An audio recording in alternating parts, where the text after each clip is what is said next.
This is Brother Medina for Tuesday Seventh-day Adventist, and please let us start with a word of prayer.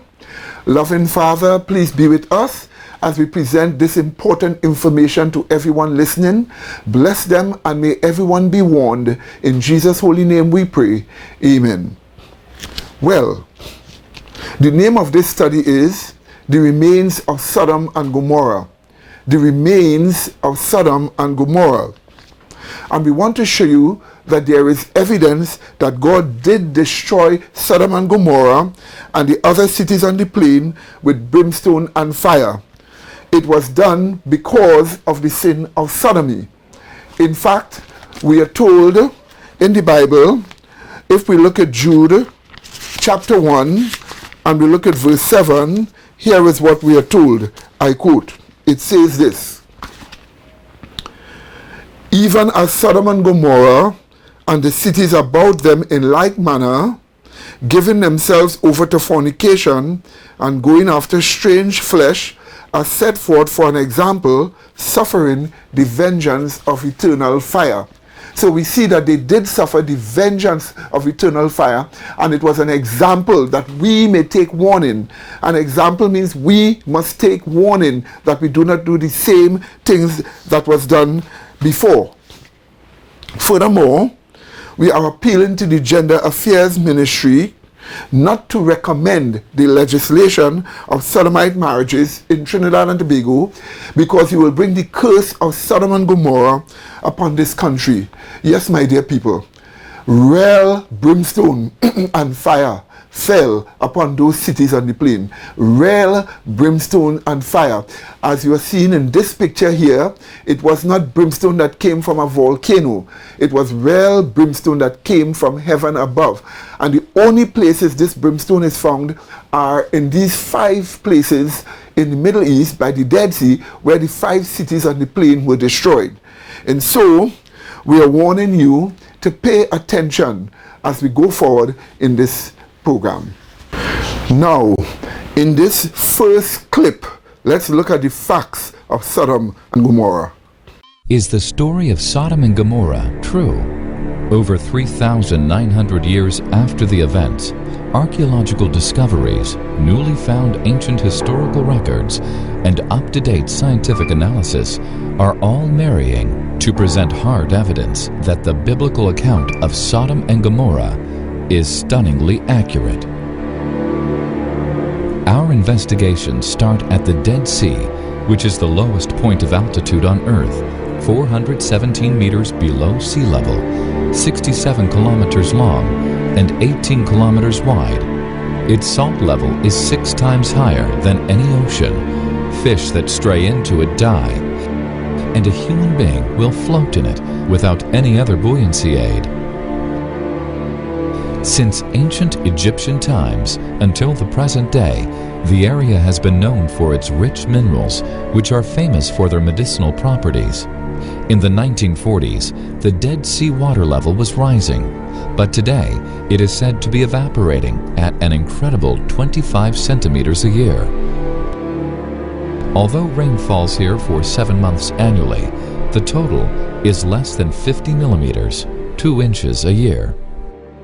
It was in this region that the Bible and other historical documents describe a devastating act of destruction, where several small cities were thoroughly destroyed, and their wicked activities.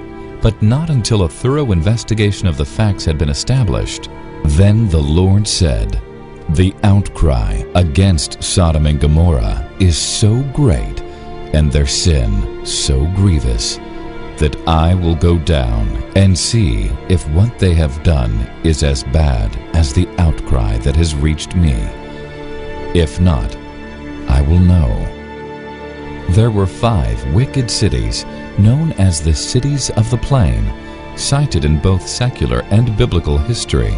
Sodom and Gomorrah are 2 of these cities. Josephus states there are still the remainders of that divine fire, and the traces or shadows of the 5 cities are still to be seen.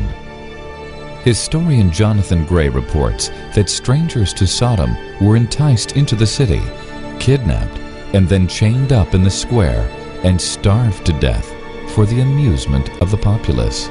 This following clip actually shows us the ashen remains of the cities of Sodom and Gomorrah as proof that God destroyed them with brimstone. You would see them finding little pieces of brimstone still in the ashen remains of Sodom and Gomorrah.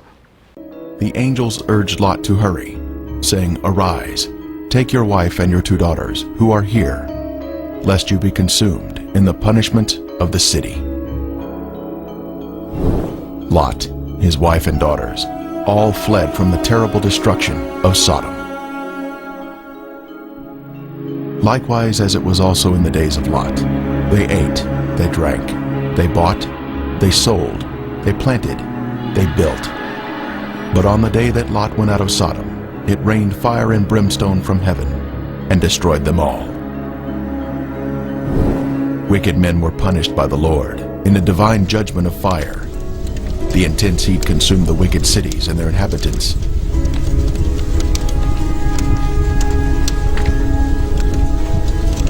But Lot's wife looked back toward her beloved Sodom, violating the angel's command, and was thus turned into a pillar of salt. Turning the cities of Sodom and Gomorrah into ashes, condemned them to destruction, making them an example of those who afterward would live ungodly. This is a visible example that is mentioned here. The Bible tells us the cities were in the plain of Jordan, which is the area surrounding the Dead Sea, and it was once a beautiful, lush area. At 1,300 feet below sea level, this is the lowest place on earth, a very hot and desolate region that was cursed by God because of the sins of the people. Sodom had pride, fullness of food, and abundance of idleness. Neither did she strengthen the hand of the poor and needy. And they were haughty and committed abominations before me. Flavius Josephus, the 1st century Jewish historian, tells us, "There are still the remainders of that divine fire, and the traces of the 5 cities are still to be seen." Popular thought has it that the cities were later covered by the waters of the Dead Sea. But if Josephus could see the cities in his day, then we should be able to view them also, as the water level has, if anything, receded since his time. And the border of the Canaanites was from Sidon, as you go toward Gerar, as far as Gaza, then as you go toward Sodom, Gomorrah, Admah, and Zeboim, as far as Lasha. The biblical description tells us the cities were spread out, forming a line along the Canaanite border, not grouped together in one area, as some may think.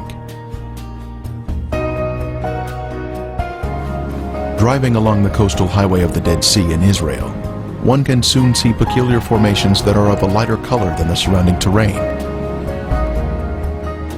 These are the ashen cities, destroyed by the wrath of God. These cities were consumed by intense flames, a supernatural heat that was directed by the hand of God. Today there is ash that is of lighter color than the surrounding mountains and terrain. As mentioned in the Bible, this is a desolate area where nothing grows.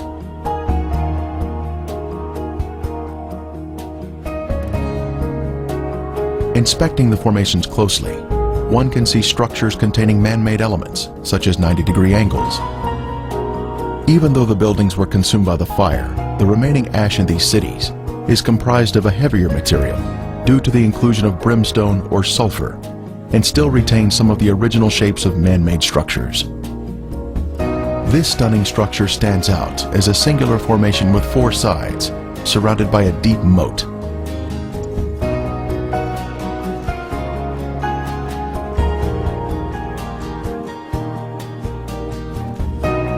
We move in closer to inspect the unusual features evident on the side of the formation.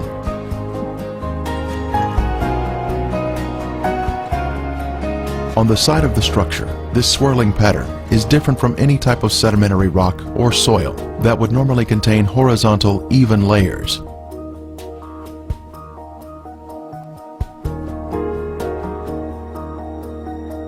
These swirling designs were also seen in other ashen formations in the cities.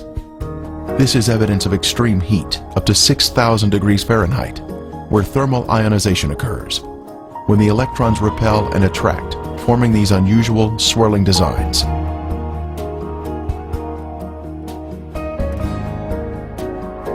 In Lot's day, this area was a swirling cauldron of death and destruction, rained down from the Lord in heaven.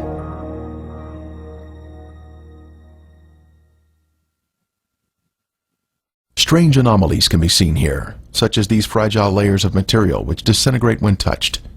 The limestone buildings in the cities of Sodom and Gomorrah were totally transformed into ash by the consuming fire of the Lord. Evidence of this destruction is revealed in the white gypsum anomalies in the area, including unusual shapes of chalk-like material, which is not found in other parts of the country.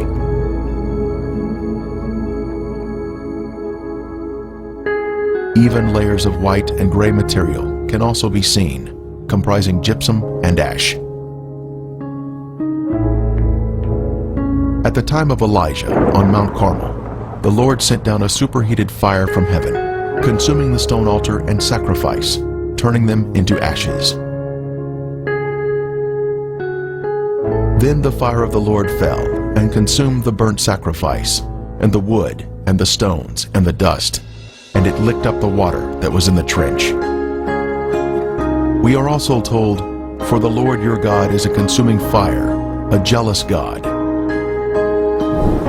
When God unleashes a consuming fire, it will turn stone into ashes. At the perimeter of this city, one can see this amazing Sphinx still standing today. It was a pagan symbol positioned at the edge of town and was thought to protect the inhabitants from harm. The Sphinx stands alone as a singular structure with a defined shape. This particular Sphinx has an obvious demarcation between its base and the soil below it, another sign of a man-made structure placed on top of the soil.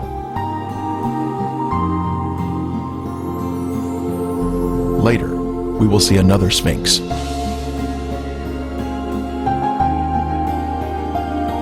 From a higher level, a large section of gypsum has fallen down here. It clearly exhibits the alternating layers of white ash that is calcium sulfate, gray ash that is calcium carbonate.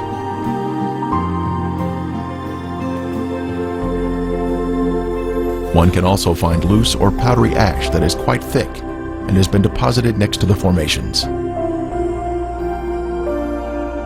The ash is made up of calcium carbonate and calcium sulfate, which comes from the limestone buildings and the brimstone mixing together during the fire. In the formations themselves, some material can be gently raked off the surface with the slightest touch.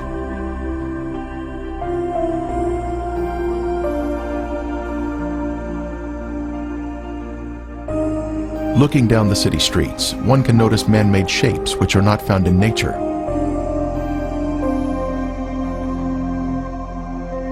Here we see a building with square sides or 90-degree angles.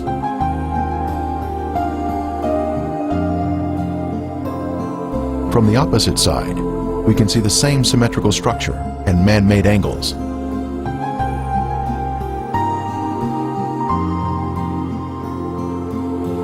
We can see the remains of walls that extended outward at 90-degree angles from the main structure.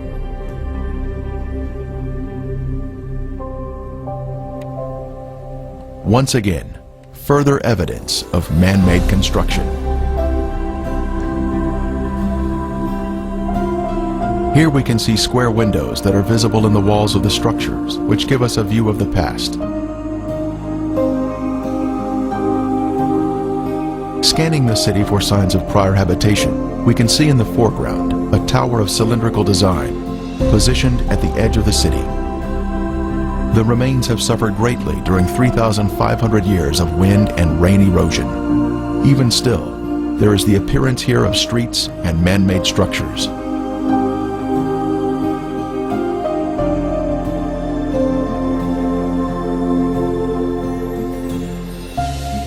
Here in the foreground, we have a conical shape resting on a raised area. A short distance away, we see another similar shape.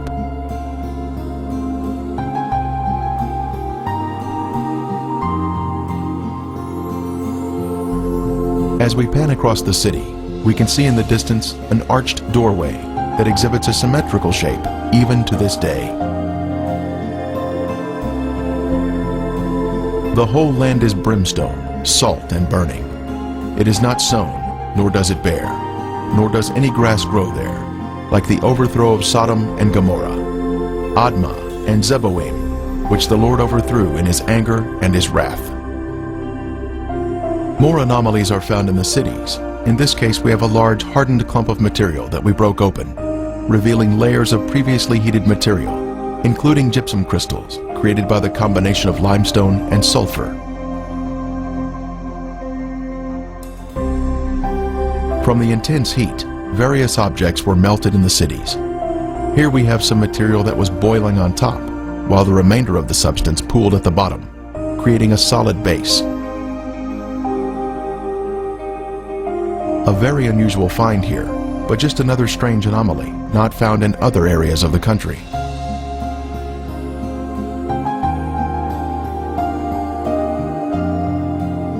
Here is another example of some type of substance that was melted from the extreme heat that God rained down from above.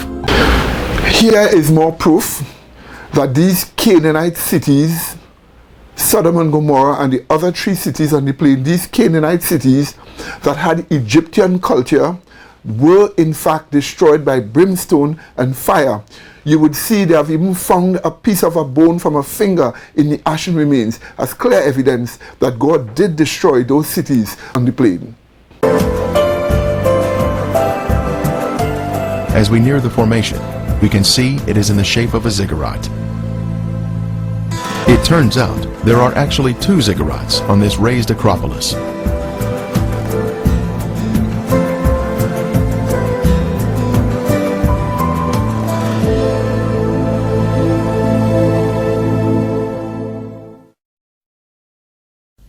As we stood next to one of the ziggurats, our team found perfect specimens of melted brimstone, where the liquid from the burning sulfur had cooled down, forming a hard, crystalline shell around the unburned sulfur that was hidden inside.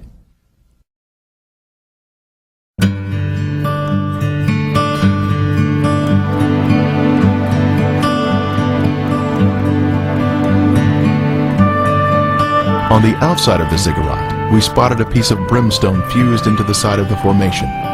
Using a knife, it was opened, revealing the pure brimstone inside.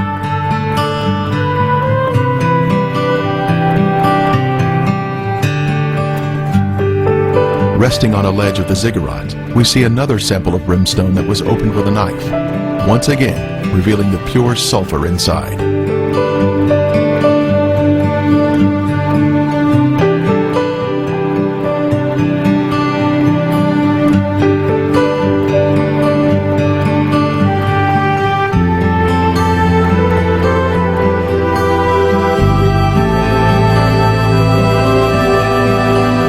The most impressive evidence was this cremated bone fragment that was left behind from some lost soul of Gomorrah. The bone marrow inside was cooked until it had turned white. This is a moving testimony of God's power to destroy those who reject the Holy Spirit. In this clip, we want to show you proof of the pure brimstone that was used. You would observe it is not the kind of brimstone that is found from volcanoes. So there were no volcanoes in that area that destroyed those cities. It is a brimstone that is 98% pure, found only on those 5 sites where the cities were destroyed. So observe this fact in this clip. Now the Bible tells us that it rained fire and brimstone upon the cities of Sodom and Gomorrah. Now what you see in front of you here is the results of large and small, well, varying sized chunks of sulfur, burning sulfur that have hit. And what we find here is that God rained this burning sulfur down upon this city, and rain is a perfect description of it. It landed just in the pattern that rain would fall, and the stuff, of course, the accumulative heat of all of this upon the city set the entire thing ablaze. The flash point of every material there, metal, stone, of course the people, and everything burned. And this sulfur continued to burn, and it vitrified the material around it. After it had burned it all up, sealed itself off from the oxygen, and then of course smothered itself out. And in each of these little crystalline capsules here is a varying size chunk of sulfur, and there are millions of these in these ashes that we have here.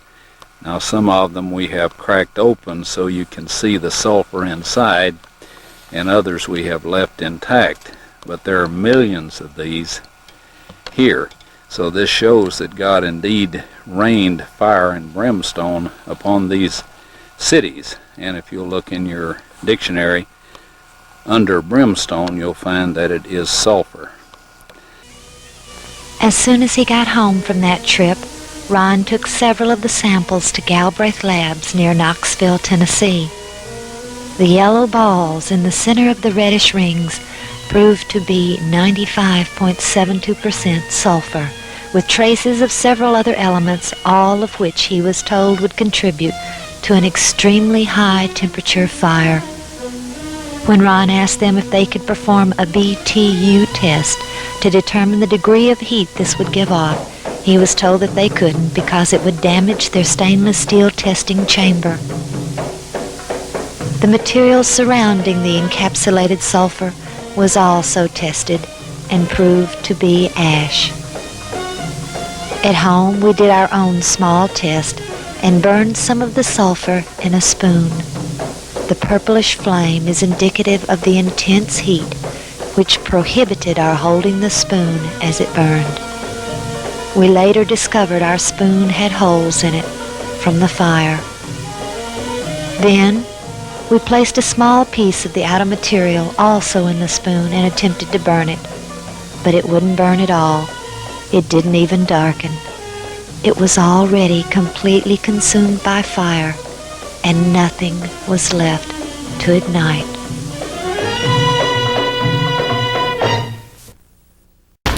It will be good for us to take heed according to this warning that you see on this clip. The warning that you see on this clip, you need to take heed based upon what is being said here. We do not need sodomite marriages in this country. The government mustn't legitimize it or make it a law. Pay attention to this clip. Or what is the likelihood of 5 separate locations experiencing identical disasters? There are 5 locations in the world where these sulfur balls are to be found. Nowhere else. Simon believes these are the cities of the plain. I find it very interesting, Simon, that we've actually come across this now in our day, that you've been down there, you've come across Sodom and Gomorrah, you've found the ruined cities, as others perhaps have done in the past. But now today, to actually see them is like a visible example of God's judgment. It's not like you can just read your Bible and say, well, maybe it happened, maybe it didn't. You know, those of us who believe our Bible, of course, we believe it did happen. But somebody perhaps watching will say, well, maybe it did, maybe it didn't, who cares?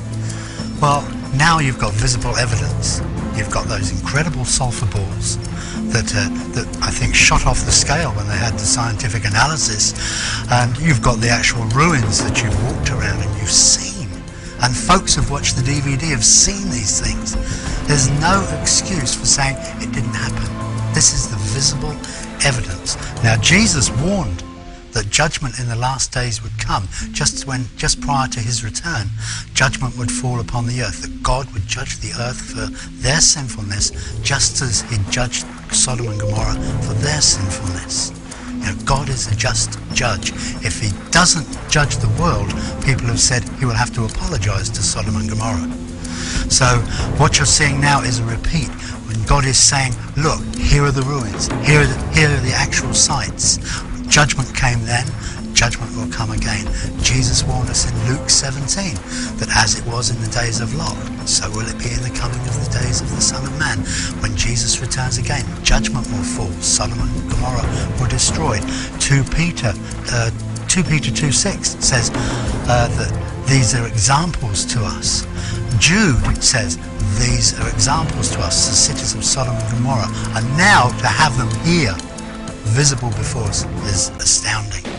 Yes, my dear people, God did destroy Sodom and Gomorrah, and the cities are on the plain for sodomy. And this is exactly the facts of the matter. This means that God does not want sodomy to be existent in any country. It is even worse if the government legislated to legalize it or to make it a legal thing. We are calling upon the Gender Affairs Ministry not to recommend the legislation of sodomite marriages in this country. If you want this DVD, this program, and the program before which dealt with like topic, all you have to do is to call us at 625-0446. 625-0446, and we would give you this DVD plus the one before plus another DVD that we had in a study in church about sodomy. Yes, my dear people. And what you are seeing before the screen here are our various websites where you can get the information that you want. Well, in the meanwhile, may God bless you until we meet again. In Jesus' holy name, amen.